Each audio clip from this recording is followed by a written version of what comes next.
My name is Arthur Whitmore. If you are hearing this, then you're about to listen to one of the most painful, humiliating, and yet strangely liberating chapters of my life. Make sure to like, share, and subscribe. Your support keeps these powerful stories alive. I am 70 years old, and I've lived long enough to see fortunes built, friendships broken, and family bonds tested in ways that would shatter most men. But nothing, absolutely nothing, prepared me for the betrayal of my own flesh and blood, my son.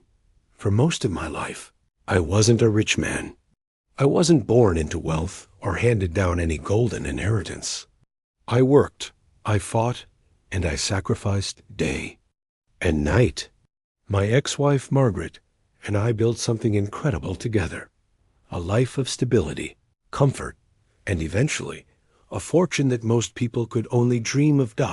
When Margaret passed away last year, it left a hole in my heart so deep, I thought I'd never climb out of it. We had been divorced for nearly a decade, but grief is funny like that. It doesn't always care about the paperwork. She had been my partner for so many years, the mother of my only child, and even after all our differences, I still respected her deeply. But Margaret had left behind something else, something that would spark a storm so intense it nearly tore what was left of my family apart. Her estate, her businesses, and her investments together, valued at nearly $40 million, were all tied up in her will.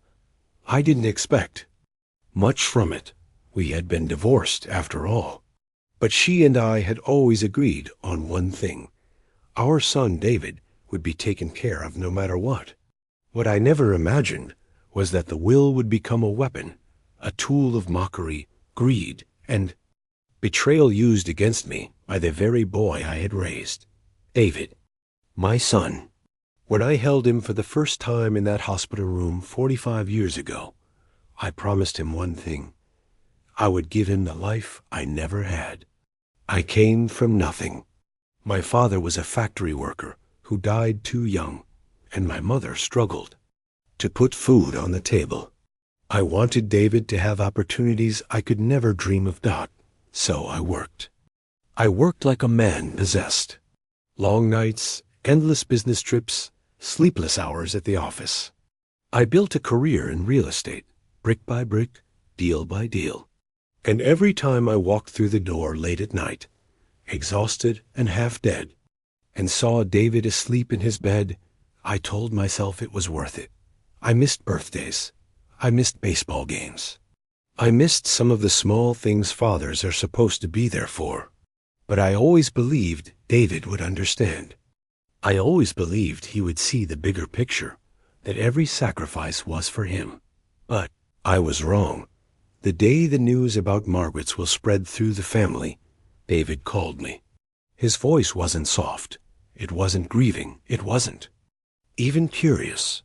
No, his tone was sharp, mocking, and filled with arrogance.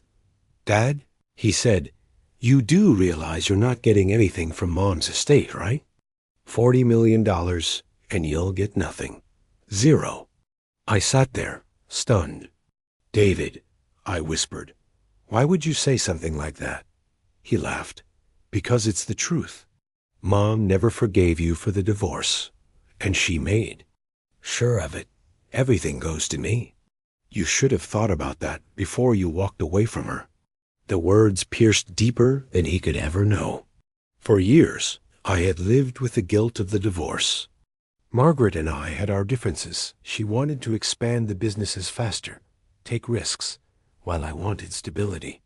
In the end, the differences ate us alive. But never, not for a second, did I stop being a father, and yet here was my own son, mocking me as if I were some beggar on the street.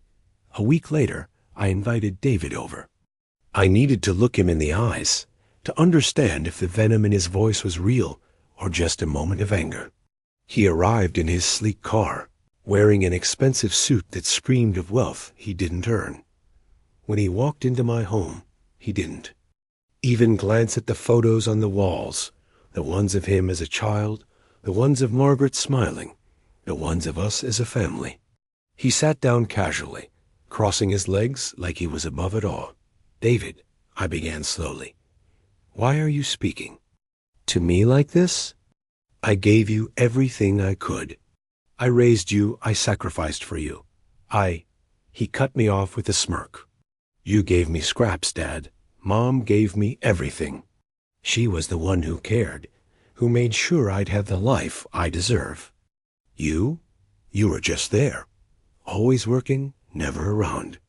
Don't pretend you did this for me. You did it for yourself. My fists clenched under the table. Is that really what you think? That's what I know, he replied coldly. And when the lawyer reads the will, you'll finally see where you stand, with nothing. I'll inherit it all. You should be grateful. I don't throw you out of this house right now. I wanted to scream. I wanted to shake him until the truth fell out of him, that he was loved, that I had broken myself to build a world where he could thrive. But I stayed silent, because in that moment, I realized something. My son wasn't just greedy. He was cruel. That night, I sat alone in my study, staring at Margaret's old photo. She looked so alive, so determined, so strong. Margaret, I whispered into the silence, what did you do? Did you really leave me with nothing? Did you really? Hand him all the power, knowing the kind of man he's become? I didn't have the answers. But I knew one thing. If David thought he could humiliate me, mock me, and reduce me to nothing, he was sorely mistaken. This wasn't about money anymore. It was about respect. It was about justice. And deep down, I knew something David didn't. Margaret was a complicated woman. She never made decisions lightly. If there was $40 million at stake, there was no way the truth was as simple as my son believed. That's when I made a choice. I would go to the lawyer myself. I would uncover the truth. And when the time came, I would show my son that mocking his father was the gravest mistake he had ever made. Because you see, revenge doesn't always come in the form of violence or rage. Sometimes the sweetest revenge is letting the truth do the work for you. And I was ready for it. The night after David left my house, I barely slept. His words played in my head like a broken record. $40 million, and you'll get nothing. He said it with such ease, such arrogance, as though my entire life, my sacrifices, my blood and sweat were meaningless. I sat in the dark, the clock ticking endlessly, replaying years of memories that now felt like cruel jokes. I remembered the day he got his first bicycle. He was 6 years old. Money was tight then. I had just started building my real estate firm, but I sold my old watch, the one my father had given me, just so I could afford it. The joy on his face when he pedaled down the street, shouting, "Look, Dad, I can ride." That memory had kept me going through countless sleepless nights. Then there was his college tuition. He had chosen one of the most expensive universities in the country. Margaret and I had argued endlessly.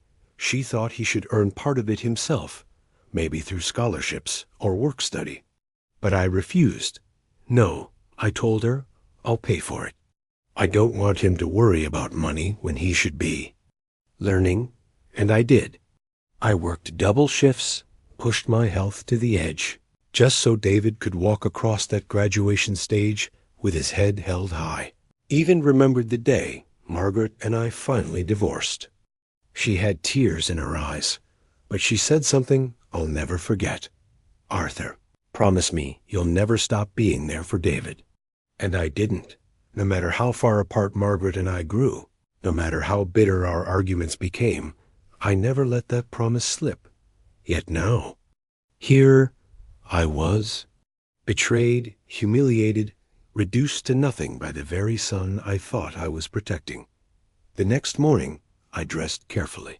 A suit, tie, polished shoes. I might have been an old man, but I wasn't going to walk into that office looking defeated. The lawyer's name was Mr. Charles Harrington. A seasoned man with silver hair and sharp eyes that looked like they could see through anyone's lies. He had managed Margaret's estate for years, so if anyone knew the truth, it was him, Mr. Whitmore. He greeted me warmly as I entered. "Please sit. I've been expecting you." I sat down, my hands folded tightly. "You know why I'm here, Mr. Harrington. My son seems to think Margaret left me with nothing. I need to know if that's true." The lawyer leaned back, his expression unreadable. "Your son has been quite vocal about his assumptions. But assumptions are not always reality." My heart skipped. "What do you mean?" He opened a large folder and slid it across the desk. Inside were several documents, the official copies of Margaret's will. "Mr. Whitmore," he said carefully, "I cannot reveal the final details of the will until the official reading, as per Margaret's instructions. However, I can tell you this. Your son is not as informed as he thinks he is." I blinked. "So, he's wrong?" The lawyer gave a thin smile. "Let's just say Margaret was a very deliberate woman. She didn't forget the years you spent together. She didn't forget the sacrifices you made. And most importantly, she didn't trust arrogance or greed." A strange mixture of relief and curiosity washed over me. "So, she didn't cut me out completely?" Harrington's eyes glinted. "I suggest patience, Mr. Whitmore. All will be revealed at the official reading. But if I may give you some advice, do not let your son's words break you. This estate, it holds surprises. And I suspect Margaret wanted those surprises to teach certain lessons. Walking out of that office, I should have felt lighter. But instead, I felt conflicted. If Margaret had truly left something for me, why hadn't she told me? Why hadn't she made it clear before?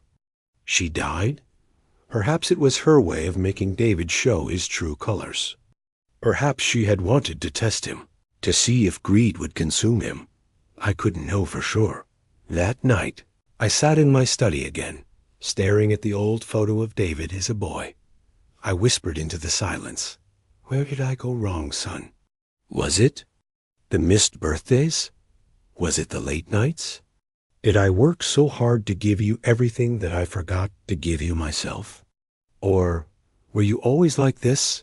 The questions had no answers. But one thing was clear. The son I had raised was gone. In his place stood a man consumed by greed, arrogance, and entitlement. Days later, David called again. His voice was smug, as if he had already won. "Dad," he said, "are you ready for the reading of the will? I know it's going to be tough for you, but hey, maybe I'll throw you a bone once I've got the money. Maybe I'll let you live in one of Mom's houses rent-free. How's that sound?" I closed my eyes, my hand tightening on the receiver. "David, do you hear yourself? Do you hear the disrespect in your voice?" He laughed. "Respect is earned, Dad. And let's be honest, you lost Mom, you lost the marriage, and now you've lost this inheritance. What's left for you? Nothing." Something inside me hardened. For years, I had let guilt weigh me down, let regret keep me quiet. But not anymore. "David," I said slowly, my voice firm, "you may think you've already won, but life has a way of humbling the arrogant. Remember that." He scoffed. "We'll see." And then he hung up Dot. In the days leading up to the will's reading, I prepared myself. I revisited old memories, not out of nostalgia, but to remind myself of who I was. I was not a weak man. I was not some forgotten relic. I was Arthur Whitmore, a man who had built his life from the ground up, that the money wasn't what mattered. Respect, justice, and truth, that's what mattered, Dot. And when the day of the reading arrived, I walked into that lawyer's office with my head held high. David was already there, grinning like the king of the world. He barely looked at me, too, busy adjusting his designer watch and smirking at his reflection in the window. "You ready for the humiliation, old man?" he whispered as I sat down across from him. I didn't reply. I simply looked at him, really looked at him, and felt a strange calm settle over me. Because deep down, I knew what he didn't. Margaret had left something behind. Something that would shatter his arrogance into pieces. I couldn't wait to see it. The lawyer's office was silent, except for the faint ticking of the grandfather clock in the corner. David leaned back in his chair, legs crossed, a smirk plastered across his face like he had already inherited the world. Mr. Harrington adjusted his glasses and placed a thick folder on the polished oak table. His voice was calm, steady, carrying the weight of decades of experience. "Thank you for being here today," he began. "As you know, we are gathered for the official reading of Margaret Whitmore's last will and testament." David let out a loud, exaggerated sigh. "Yes, yes, let's just get on with it, shall we? I already know what it says. My dear mother left her entire estate to me. I mean, who else would she trust?" I kept my eyes on him, my face expressionless. Inside, however, my heart was pounding. I remembered what Mr. Harrington had hinted at, that David was not as informed as he thought. Mr. Harrington opened the folder and began to read. "I, Margaret Whitmore, being of sound mind, do hereby declare this as my final will and testament." David was practically bouncing in his seat. The lawyer continued, "First, to my son, David Whitmore, I leave the sum of $1 million, along with certain personal items of sentimental value." David's grin widened. He leaned toward me and whispered, "See? I told you. This is just the start." But then the lawyer kept reading. "As for the remainder of my estate, valued at approximately $39 million, I hereby leave it in trust under the sole management and care of my former husband, Arthur Whitmore. The funds are to be used at his discretion for the preservation of family legacy, charitable causes, and the support of future generations." The room went silent. David's smile vanished instantly. His face turned pale, then flushed red with fury. "What?" he shouted, slamming his hand on the table. This has to be a mistake. She wouldn't do this to me." Mr. Harrington remained calm. "I assure you, Mr. Whitmore, this document was reviewed, notarized, and signed, according to every legal requirement. Your mother's wishes are clear." David turned to me, his eyes burning with rage. This is your doing, isn't it? You poisoned her against me." I looked him straight in the eye. My voice was steady, firm. "No, David, this was your mother's choice. She saw through the arrogance, the greed, the way you disrespected everything she worked for. And she made sure her legacy would be protected, not squandered." David's chair screeched against the floor as he stood up, pointing a shaking finger at me. "You don't deserve this. You were nothing to her after the divorce. I'm her son. This should all be mine." I rose slowly, keeping my composure. "You mocked me, David. You told me I would get nothing. You looked me in the eye and laughed at me. But this," I gestured to the will on the table, "this is proof that respect and love cannot be bought with arrogance. Your mother knew who truly valued her life's work."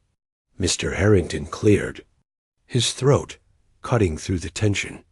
"Mr. Whitmore, I must also inform you that your mother specifically included a clause to prevent you from contesting the will. Should you attempt to challenge it in court, you risk losing even the $1 million you were granted." David froze. His mouth opened, then closed. He looked like a trapped animal, cornered and desperate. For a moment, I almost pitied him. Almost.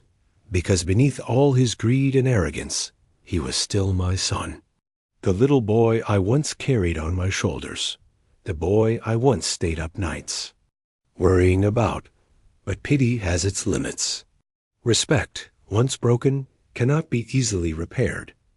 "David," I said softly, "your mother didn't do this to hurt you. She did it to protect what matters. And maybe one day, When the anger fades, you'll understand that. He glared at me one last time before storming out of the office, slamming the door behind him. The silence that followed was heavy, but in that silence, I felt something I hadn't felt in years' peace. Later that evening, I sat alone in my study. Margaret's photo on the desk before me. You always knew how to see people for who they really were, I whispered. Even me. Thank you for trusting me, Margaret. I won't waste this responsibility. I decided then and there that the money wouldn't just sit in accounts or be spent carelessly. I would honor Margaret's memory. Some would go to charities she cared about, some to scholarships in her name, and yes, some to preserve the family. Legacy for the future. David's 1 million? Perhaps it would teach him humility. Perhaps it wouldn't. But that was his burden to carry.